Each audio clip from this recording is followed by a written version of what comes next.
Okay, നമുക്കപ്പോൾ നോക്കാം. Until and till in English എങ്ങനെ വരുന്നതെന്ന്. Until and till express up to the time we use either the simple present or simple past with until and till. Until and ടില്ലിന് നമ്മൾ use ചെയ്യുന്നത് simple പ്രസന്റും അല്ലെങ്കിൽ simple പാസ്റ്റുമാണ് നമ്മൾ use ചെയ്യുന്നത്. Till is usually only used in spoken English. Till എന്ന് വെച്ചാൽ നമ്മൾ spoken ഇംഗ്ലീഷിൽ മാത്രമായിട്ടാണ് യൂസ് ചെയ്യുന്നത്. അപ്പം അതിന്റെ എക്സാമ്പിൾ നോക്കാം.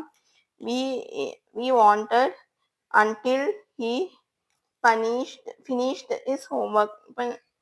ഇവിടെ വന്നിട്ട് അൺടിൽ വരുന്നുണ്ട്. എന്താന്ന് വെച്ചാൽ നമുക്ക് ആവശ്യമുണ്ട് വെച്ചാൽ അവന് ഹോംവർക്ക് എത്രയും പെട്ടെന്ന് ഫിനിഷ് ചെയ്യണം, തീർക്കുന്നത്. I will wait till you finish.